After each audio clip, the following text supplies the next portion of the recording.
Hello and welcome back to the life and suffering of Sir Brante. It is the year 1136 in winter, the trial of the 50. You have lived another year in the capital. Eterna has been shaken by what is now known as the trial of the 50. 50 people stand trial at once, all prominent members of several political circles. They are accused of treason and conspiracy against the crown. The accused spoke in favor of reducing the power of the nobles and granting more rights to the common estate. There is no mention of rebellion, yet those words alone were enough to indict them.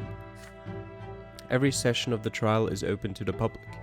It is a show of power made to discourage people from forming such circles ever again. You attend one of these sessions.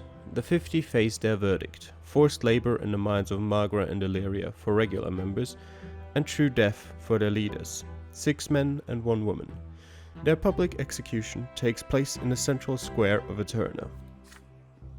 You remember the woman. Her name was Sirin. She made a speech before her execution. A young woman not too tall, her face almost plain with long bangs over her eyes. She looks calm even at this moment. You cannot believe she is about to leave this world forever.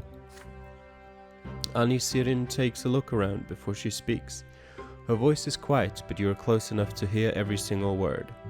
She says she is happy to give her life fighting for the rights of the people. Her cause will never die, Annie claims. Others like her will continue their work in hiding, for their cause is right and just. She is dragged away to the others.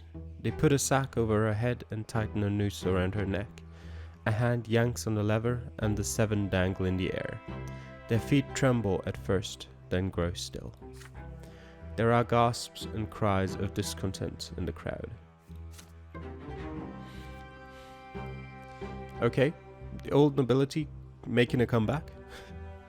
And the order is... That's interesting. Okay, I wouldn't have thought the order would go up, but I guess. Sure. Sir Elcroix's lesson. Your studies at the Imperial College may have begun with a luxurious party, but soon you settle into a routine of lesson after lesson. Along with dozens of other future judges, you spend hours listening to lectures in spacious college halls with high ceilings. You study imperial law and legislation, analyzing every technicality and interpretation. The subjects only get tougher and the instructors grow ever more demanding as your studies continue. Yet, law is not the only thing you study. There are other disciplines as well, such as rhetoric and orthography. A true judge must have a perfect command of both the spoken and written word. Washing dark blue ink off your fingers becomes an indelible part of your daily routine. Of all your classes, you find the fencing lessons particularly exciting. Every lesson covers your body with more cuts and bruises and makes your muscles ache from exertion, but your childhood dream is worth it. Then, finally, there comes a short break in your studies, a handful of days for rest and recreation. You meet Thomas to discuss how you're going to spend this time. You're coming with me tonight. No excuses, Brante. We'll be paying a visit to our mentor, Baron Elcroix. It's time you learned a thing or two about how we do things in the military. Your friend looks very cunning and pleased with himself when he says this. With a sigh, you change out of your college uniform and into your best clothes and follow him. Thomas rushes you to a 2-story house somewhere in a noble neighborhood in the capital. Its windows are open and you can hear people talking over each other. The house's sitting room is filled with young people, at least 24 men, almost all of them academy cadets. In the middle of the sitting room is an armchair, and in this armchair is a gentleman wearing the uniform of an Imperial Legion officer and smoking a pipe. His thick hair falls over his large observant eyes. Baron Elcroix welcomes the two of you with a slight nod and continues his speech while everyone listens respectfully. As I was saying, young man, I firmly believe that the days when all the military glory of the Empire belonged to the Arcanian dynasties are long gone. Human nobles have been serving the Emperor at least as well as the Arcanian nobles for a long time now. Still, the Arcanians keep acting like their origins are more important than honor and service to the crown. Take the Milanitas dynasty for example. The Archdukes of Magra, long ago, their leader Char Milanitas fomented a rebellion against the rule of the Tempests and the Twins' face. He sucked all life from his own land, doomed thousands of his own subjects, and yet the Milanitas dynasty still rules over Magra like nothing ever happened. Then suddenly Sir Elcroix flashes a cunning grin. I think this calls for a test of your strategic thinking, young man. But first, let me refresh your memory on the rebellion of Char Milanitas. It may seem surprising, but we have him to thank for our current status. He was the first to ennoble humans. An act of unprecedented insolence, but it gave the rebellious duke immense support in his province. He risked his own reputation and title to make himself stronger, thanks to humans, and in that, he succeeded. No one had ever dared challenge the rule of the Archnians and Tempests before, but the rebellion of Magra changed everything. Humans became a part of the nobility. We got a taste of the power only the Archnians could wield before. And, unless I'm mistaken, most nobles in the Empire these days are human. Why, we outnumber the members of the Archnian dynasties dozens of times over. So, Char Milanitas had complete rule and control over the lands of Magra. He had the loyalty of his ennobled human subjects, and he had the loyalty of the mages and witches who fled to Anisot, the only place in the empire where they could hide from the church. The Archduke of Magra had everything he needed to win, and yet two pivotal changes brought him down. First of all, he cast a magic spell that incinerated the entire province. It certainly stopped the imperial legions in their tracks, but the population of Magra would no longer side with Char Milanitas after that. Second, the clergy stuck at the rebellious duke with the power of the twins.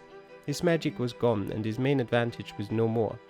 Many fled, but as you know, it still took the empire an entire month of siege before the palace in Anisot was taken. After the rebellion of Magra, the empire changed drastically, and most importantly, humans finally received their lawful right to be ennobled. And I'd like to stress that in particular, ennobled not by birth, but by their virtue of their knowledge and talent. History, young man, is more than just a memory of the past. It is also a lesson for our future. I believe that part of our history proves my point. And now a test. Tell me, if you were among the imperial strategists during the rebellion, what would you have done? How would you have fought an enemy as powerful as Char Milanitas? With this, Sir Elcroix leans back in his armchair and takes a pull from his pipe while the cadets start discussing. Some take no time to say they cannot believe Sir Elcroix thinks humans were first ennobled by serving the rebellious duke. Others say the prolonged palace siege might have been a mistake and storming the palace would have been a better choice. Soon ideas start flying. Some cause only laughter while others lead to debate. They are discussing the past of Anisot, the past of your hometown. You cannot possibly stay silent right now. If you were in command of the imperial legions back then, what would you have done?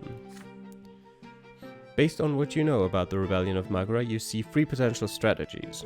The first involves calling upon the twins' miracles to rob Milanitas of magic and render him powerless. The second entails putting your faith in the discipline and valor of the army for a frontal assault. The third means drawing out the siege while making the enemy's life as hard as possible through cunning. Which of these three strategies would you have chosen? You know what? Starve the city into submission, sure. You decided it's time for you to answer Sir Elcroix. The proper way to bring down the castle of Anisot would have been through a prolonged siege, you say. The lands of Magra could no longer feed the warriors of Char Milanitas at that stage of the rebellion, and when their supplies eventually ran out, they would have opened the gate from the inside. Sir Elcroix looks at you, studying you attentively. I agree with what you're saying, young Brante, in a sense. Had the Imperial forces done that, they would have lost fewer men and kept the palace of Anisot intact. Yet you are missing my other point here. Milanitas' army would have continued fighting, even emaciated by the siege, even with their numbers dwindling. True, some did flee, but those who stayed to defend the city and the castle, even after the Imperial forces broke in, remained loyal to their lord until the very end. So? Long ago, only Archnians had the right to wield weapons and wage war, but now humans can prove their merit and earn the same right. Humans like ourselves. And the present empire has grown even stronger thanks to its new warriors and functionaries. These days, humans can judge and rule and create. The terrors wrought by the rebellious Duke are undeniable, yet his rebellion created new possibilities for all of us. And this, young man, is the moral of the story. Char Milanitas was defeated, but not by the clergy and their prayers, and not even by the noble militias assembled by other archdukes. He was vanquished by the imperial legions, a unified army with clear regulations and ranks and a clear chain of command, an army that is strong in discipline and loyalty to the emperor. His eyes finally move away from you and back to the rest of the young men in the hall, but nobody else dares to argue with the battle-hardened officer. The evening continues. Sir Elcroix shares some of his war stories, each more astounding than the last.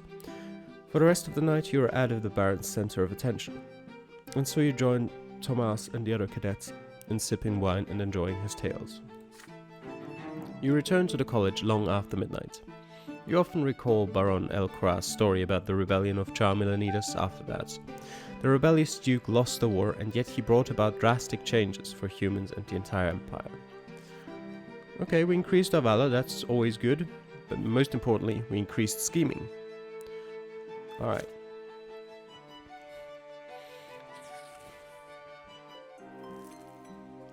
Year 1136, summer, letters from home.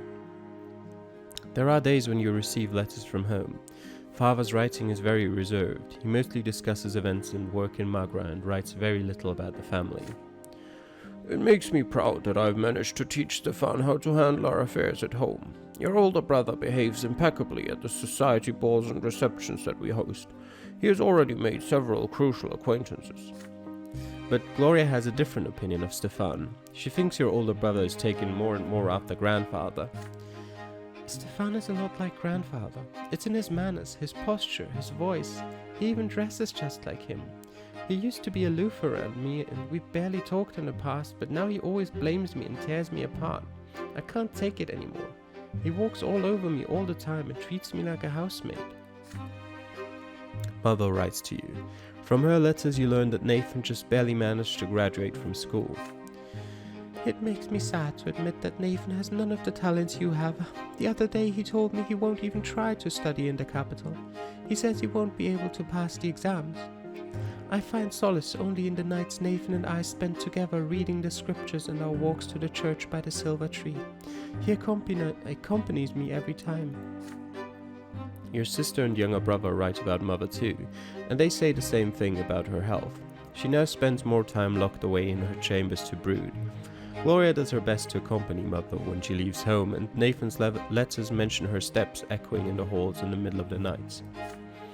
There is one more thing Nathan mentions in his letters. Stefan and Gloria have been fighting very often these days. Stefan always tries to get under Gloria's skin, and she answers him in kind. Then Stefan calls her a lowly commoner to make her shut up.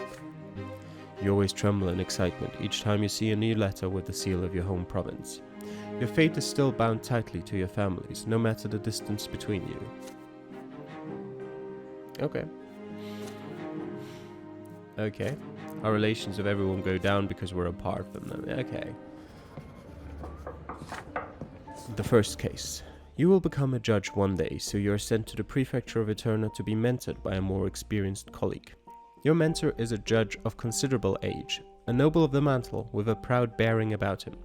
He never misses a chance to remind you that being mentored by such an experienced man of office is a great honor. Your mentor entrusts you with his minor cases and, to his great joy, his night shift. Another night begins. The office is growing darker. You're still there, zealously filling out the paperwork for the day.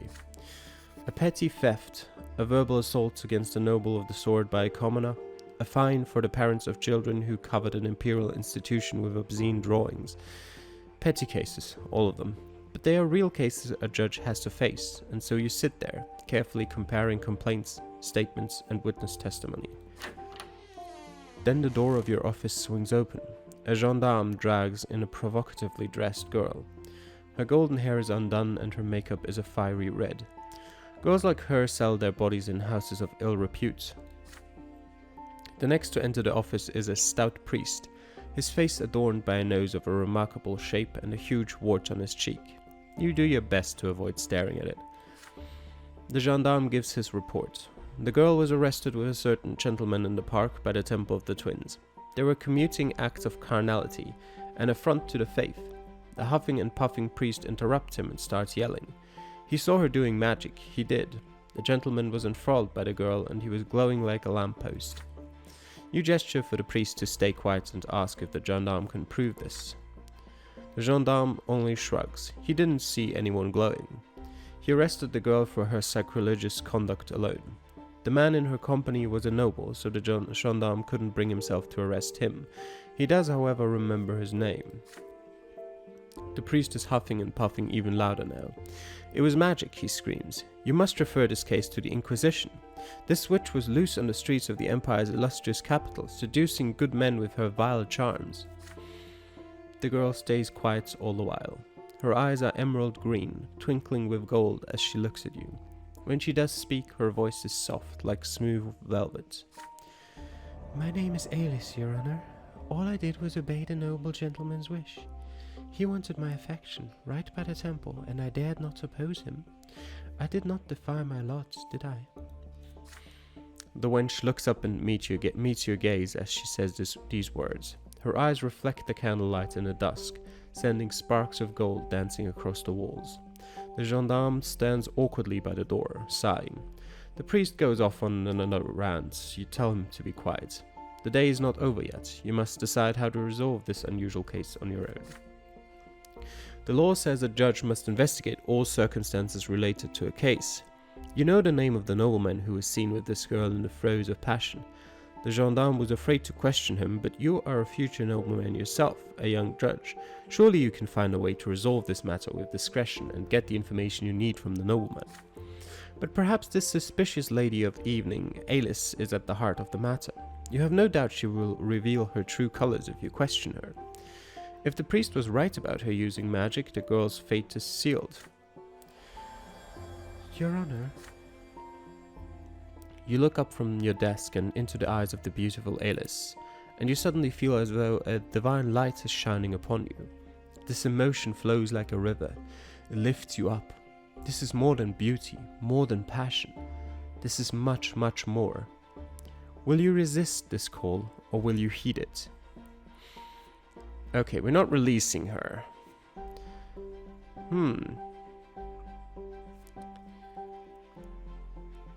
You know what? We're not gonna use up all of our willpower right now. This does not feel like a dangerous situation. I'd like to reserve our willpower for dangerous situations. We're finding the nobleman. You tell the gendarme to take the girl to a holding cell. Her eyes are filled with chagrin and pity as the man takes her away. You compose a polite and thorough letter to Sir Diego El Catois, the nobleman seen with the girl in question.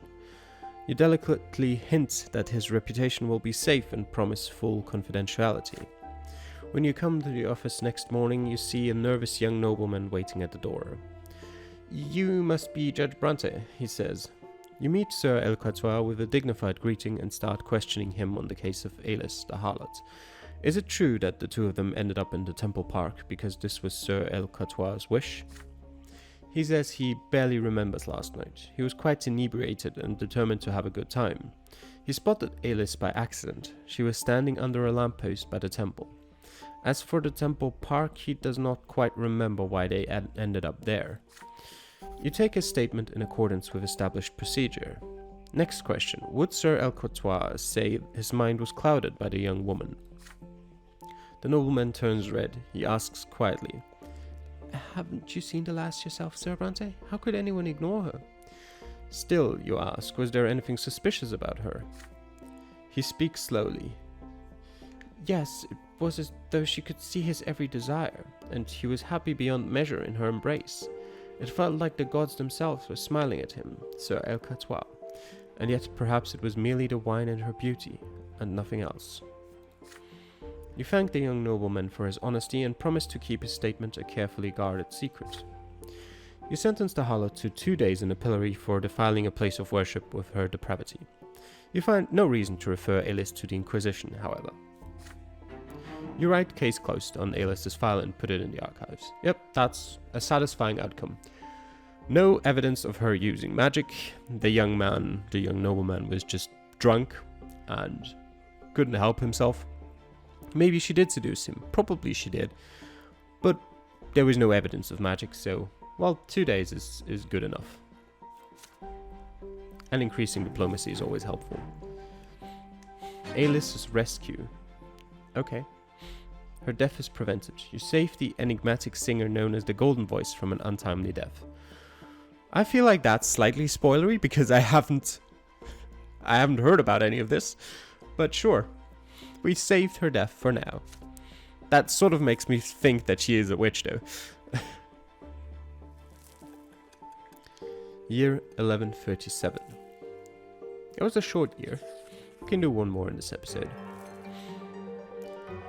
Year 1137, summer. The Overseer of Magra. 2 major events take place while you are busy living your life. Firstly, Cornelius Tempest is no longer the Great Chancellor of the Empire. He has been ousted and sent back to his province. His replacement is the Archduke of Monia, Egarius Monrogue, the same Monrogue who sought to shut down the college. The most powerful lord in the realm finally convinced the Empire that his brother Cornelius was giving too much freedom to the lowborn. Now the policies of the Empire will be reversed. Many fear that the new Great Chancellor will destroy the imperial code of laws and other achievements of Cornelius. There are cautious rumors among the people. They say the new Great Chancellor is going to revoke the right of the common lot to be ennobled by the Mantle. Secondly, Magra, your homeland, now has a new overseer, Gaius Tempest, the other brother of Emperor Uther II.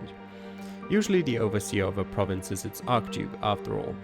It makes sense for the province's most powerful noble to impact the emperor's will to the locals. Yet now this age-old tradition has been broken, and to no one's surprise, Archduke Tarquinius Milanitas is absolutely furious. Gaius Tempest used to be the main supporter of his brother, former Great Chancellor Cornelius Tempest. The nobles at the Emperor's court say this is a stratagem by the Archnian gentry who want Gaius removed from court affairs along with Cornelius. Either way, Gaius Tempest and Tarquinius Milanitas will be at each other's throats over the province. This does not bode well for their future. Only one thing is clear. Magra, your home province, is about to face great changes. Okay, more struggle for power, but it is peaceful. Currently.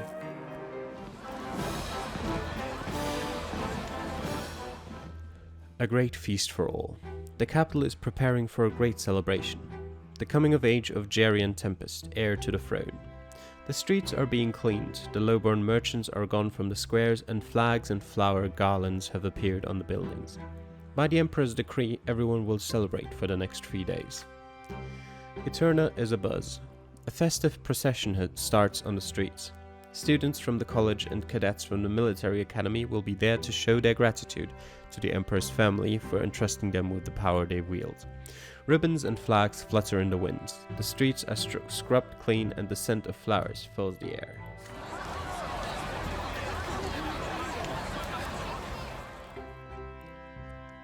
You march side by side with Tomas, carrying the banner of your province. Your friend's brown hair is unusually well combed today. He waves to every girl you see on the streets as you pass by. They giggle shyly and some of them wave back. Did you see that, pal? Look at that beauty, she just smiled at me. Now this is what I call living. I just love parades. The Tempest royal family observes the slowly approaching parade from the balcony of the imperial palace. They are joined by the emperor's highest dignitaries and provincial overseers. You see Emperor Uther II with your own eyes there, high above, yet so close. The columns come to a halt at the balcony and salute the emperor with the mottos of the college and the academy. You join the other college students in crying, "Learning is strength, learning is will."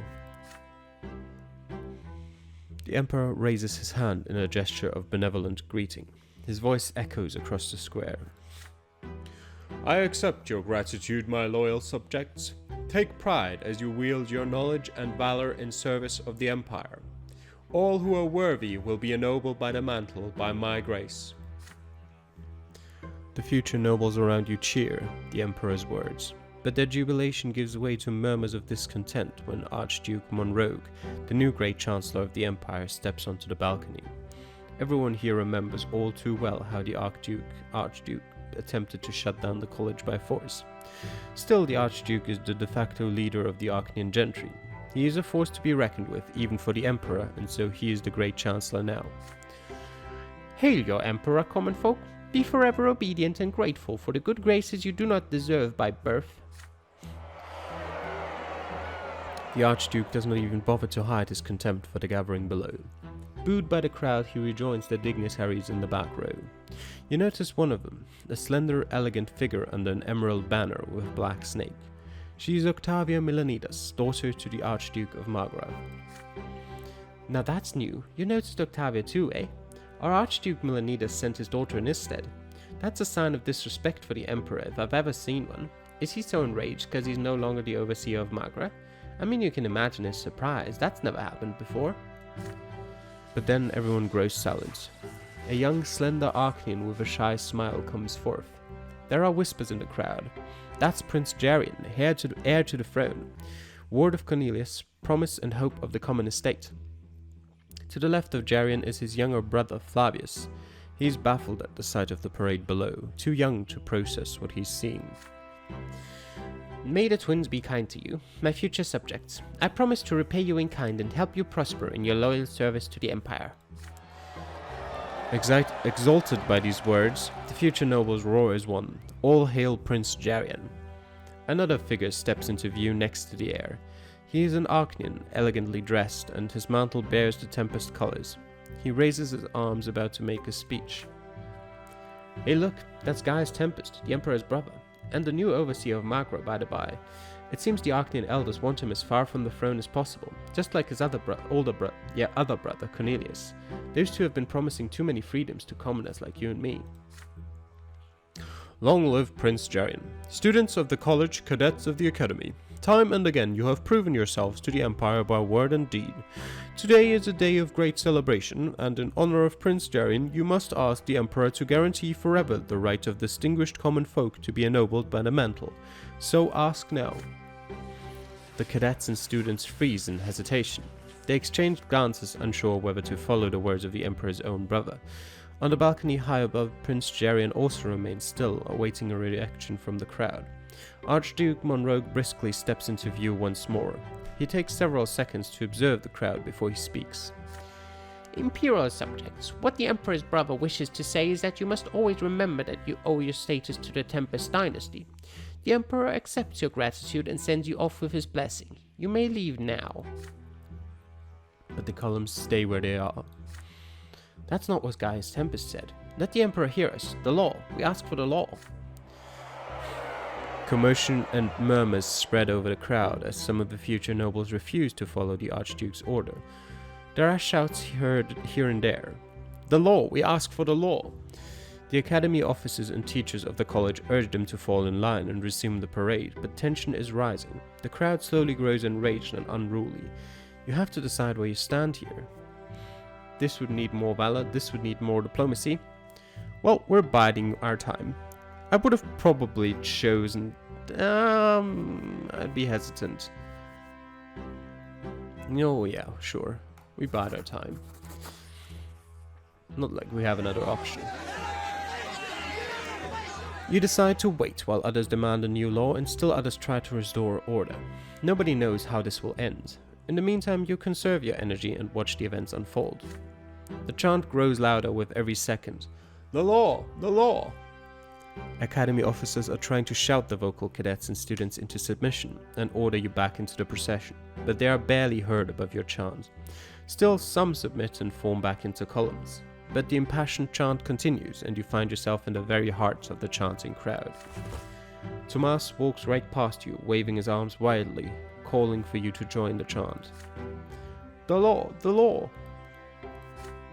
But you do not respond, and Tomas gives up on you. He moves to the center of the square, where the vocal future nobles are gathering. An Imperial Guard cavalry regiment emerges from the palace. They start slowly advancing on the crowd, hands on their swords, pushing people out of the square. The end of this conflict is clear. Another moment and the cavalry will crush the disobedient youths. You swiftly maneuver away from danger and rejoin your semblance of a column in the procession. The orders of Academy officers and cadets finally have some effect. Most students submit and return to their columns.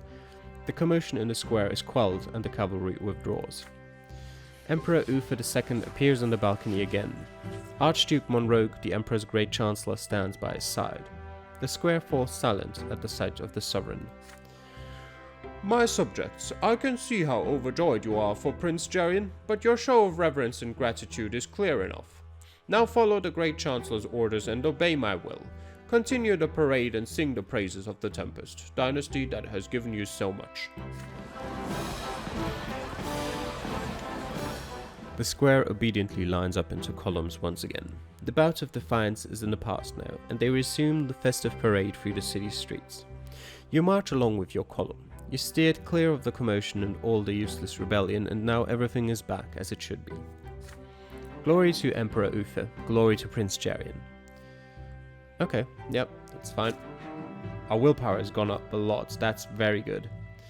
Very, very good.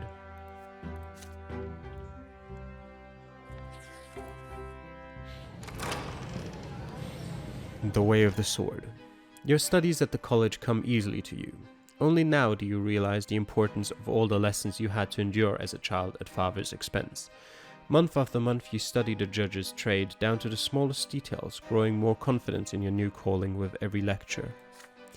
But there is more to your education than the judge's trade and imperial law. You also learn manners and courtly etiquettes, and poetry and composition, and even fencing. On some days you go with Tomas to a deserted patch of land to practice with the sword. Then finally the day of your judge's exam comes. You send your test results to father and he replies with an appointment to a judge's office at the prefecture of Magra. Now you have a new life and a new profession back home. You will return to your hometown as a judge.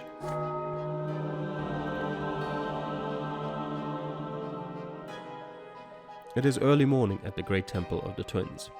Your heart skips a beat as you step inside the temple. It feels like that day from your childhood again. The priest is standing at the altar and the temple is divided into two halves. But you are no longer a frightened little child anymore. You are now a grown man who is about to become a noble. The floor on the common side is there to cause pain. You feel the jagged edges through the soles of your boots. This pain marks your final few seconds as a commoner.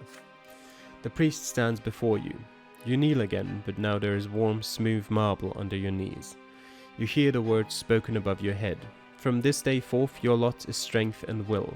From this day forth you will rule and fight and pursue the arts. Now rise, noble. You place your lips on the smooth steel of the sword, and when you rise again, you realize that the trembling you felt ever since your first sacrament is now completely gone. You arise a new man, your every notion now uncannily accurate, your thoughts surprisingly fresh, your muscles ready to face the fight. This day feels worthy of a poem, and now you can compose one if you wish. You touch your back. The mark of the lash from your previous sacrament is gone completely, erased forever. You hurry from the sacrament back to your room at the college. Your father's gift awaits you there. A sword, your very own sword. Now to celebrate. All college students are invited to the college tournament, then a party. The sword feels wonderful in your hands, a promise of future victories. The tournament begins. The stands are loud with anticipation. Never in your entire life you have seen so many beautiful, noble ladies in one place. But there is only one who attracts everybody's attention, the raven-haired, black-eyed Octavia Milanitas. The daughter to the Archduke of Magra has graced the tournament with a visit. She is wearing a dress of emerald green, her austere hairdo immaculate. She is surrounded by her ladies-in-waiting, all beauties in their own right. When a noble enters the tournament, he must announce the name of the lady whose honor he is fighting for. Many shout the names of their loved ones in the stalls. You know that many would fight for Octavia Milanitas, but the onus of responsibility is too great. You take a few jabs with the sword, warming up for the fight. Soon it is your turn. All eyes are on you now. The young lady Octavia hides her face behind the hand fan, yet her eyes watch you with curiosity. Okay. We can't address her publicly. because that would require her to not remember us. And we can't dedicate it to Father because we never trained for this and we don't have the valor. And not having the valor kind of makes me think we're gonna lose anyway. But this doesn't require willpower, so we might as well, right? Let's go. You approach the stalls and shout clearly and loudly. You will fight for the honor of the young Duchess Octavia Milanitas. Slowly she rises from her seat. The stalls grow quiet. If you suffer defeat after such insolent words, you may face the ire of one of the ancient Arcanian dynasties. Oh yeah. I should have thought about that. Sir Calamity Brante. How do I know this name? Ah yes, you have already dared to draw my attention once. In memory of our amusing encounter, I will grant you the honor of fighting in my name. Do not disgrace it. The stalls explode with applause, celebrating your courage. The first fight begins. The rules are the same as for any noble duel. Whoever draws first blood wins. Your first opponent does not put up much of a fight. A few minutes later, he misses a jab to the thigh. Your shirt is soaked with sweat. The hilt of your sword feels slippery in your wet fingers. From behind her emerald hand fan, Octavia watches you closely from her seat. You prevail in 3 fights in a row and prepare to face a new opponent. You know him well. He was mentored at the prefecture of Eterna after you. He's an unusually quick and nimble fighter. He catches you with a feint, then follows it up with a light jab to the side. Fair enough. 3 victories, not bad. That's not gonna be enough for Octavia. You salute Octavia Milanitas with your sword and she gracefully accepts your gesture. Okay, fair enough. You've proven yourself well, Sir Brante. Who knew you would become a noble and we would meet again, here in the capital of the Empire? I must say, I am amazed. The eyes of the young Duchess follow you even as you leave the arena. You will remember this day for the rest of your life, the day when you became a noble. Oh, she's intrigued. Okay. And our diplomacy has risen again. We're very close to influential. That's good. Graduated from the college, year 1137. Earned the judge's mantle and the noble title.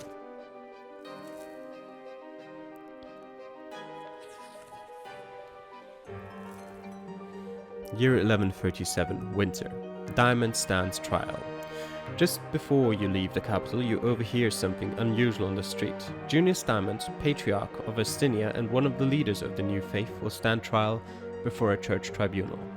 The Order of the Inquisition has accused Patriarch Junius of patronizing blasphemous witches and disseminating heresy. Jesus. The Holy Tribunal claims that Junius Diamond was scheming to free all witches and sorcerers from the collars that fetter their accursed powers. And what's worse, the Patriarch was also accused of forming the Lotless, a dangerous secret society based in the imperial capital. Members of the society have been assaulting inquisitors and priests of the church, as well as freeing witches from the cleansing fire and helping them escape the holy law. Now the Patriarch must face the Holy Tribunal of the Inquisition in Eterna. By all accounts, this is a devastating blow to the new faith and the end of days for Junius Diamond himself. The Inquisition will make the most of this opportunity to rid the land of this unwelcome Patriarch who dared to shake the foundation of the old faith. But then comes the sudden news of Patriarch Junius's reply to the Holy Tribunal. It is no less stunning than the accusation. These words are nothing but lies. I will say this to anyone who dares to bring this accusation against me in person, but I want those hypocrites to bear the full weight of their responsibility for this slander against me, my flock, the Diamond Dynasty, and the Holy Order. I agree to stand trial before the Holy Tribunal, but I will face them on my own land and on my terms. Patriarch Junius has already received strong support from Patriarch Luke and many priests across Arcanium. Parishes of the new faith throughout the Empire are now speaking out in support of Junius Diamond.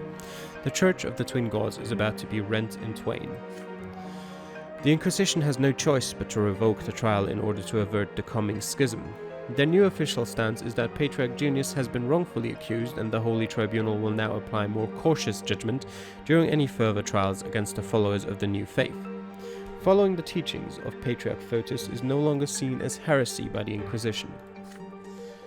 The trial of Junius Diamond has been averted, but the divide within the Church is only deepening.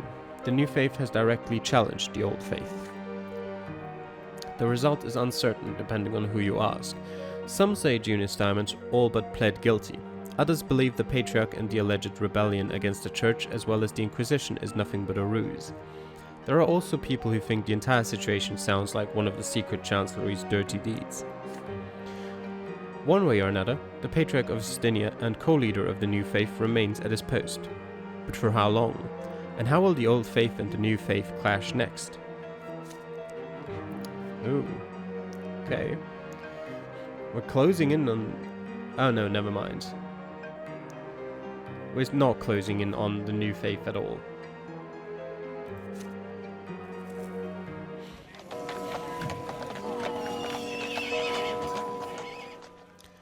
A farewell to the capital. The Reglata and Talrina rivers meet outside the city walls. You've barely left the capital, since you came here all those years ago. A breeze is blowing in your face and the bright noon sun hangs above the shining pillar. Excuse me. Your stay in Eterna has come to an end. You arrived here a boy, full of hopes and aspirations, driven by your family's expectations and the desire to live your life as you saw fit. And now you have to leave, and this thought fills you with gentle sadness. Eterna did not become your home, and yet here you have finally found your path. Here in the capital you became a nobleman and a judge. Now you are one of the rulers, the warriors, the pleasure seekers, the creators, those who spill their blood for the empire and family and honor, those who keep and honor the age-old traditions. This is your lot now. You are to work in the prefecture of your home province as a judge. Your path to this goal was a long one, and your friend Tomas was by your side all the while. You fondly recall your walks through the streets of Eterna, your secret fencing lessons, your heartfelt discussions. You have no doubt your future back in Anizot will be full of glory. And then you recall the black enigmatic eyes of Octavia Milanitas, an Archnean from one of the great dynasties, a woman whose beauty and majesty make you tremble. You heard she will be returning to the court of her father, the Archduke in Magra. Will you ever see her again? You will meet Fava once more. He tends to hide his feelings, but not this time. After all, you have fulfilled all his hopes, succeeded in your studies, and continued your family's noble legacy. Many things must have changed back home by now. You recall your older brother, Stefan. Now that you have been ennobled, you are practically equals at last. This means you should follow an old tradition and bring Stefan a gift. And so you head for the market district of Eterna. Soon, you are busy trying out swords at a weaponsmith's shop. There is a lot to consider for this gift. Stefan is taller and his shoulders are broader, which means his sword must be heavier and longer. There can be no embellishments. Stefan would scoff at you if you brought him an extravagant weapon. At last you find a suitable sword. Black and steel, a subtle ornament of leaves on the blade, and a grip shaped like women vines. What are women vines? It resembles the seared soil of Magra beneath the silver tree. You choose the sheath with the same diligence. There a light wooden frame bound in thin, yet sturdy leather will make the blade easy to draw, and the buckle is sturdy enough. You leave the shop satisfied. You leave the capital the morning after. Eterna, the city where you spent 4 years, slowly disappears on the horizon. Will you ever see the capital again? You do not know. The sword, a gift for Stefan, is in your hands. He doesn't deserve any gifts. But we're going to give them to him anyway, out of courtesy, and to keep our relation high so that we in the future can defend Gloria if it ever comes to that point, and not make Stefan want to kill us. After 4 years in the capital, you return to your home city of Anizot.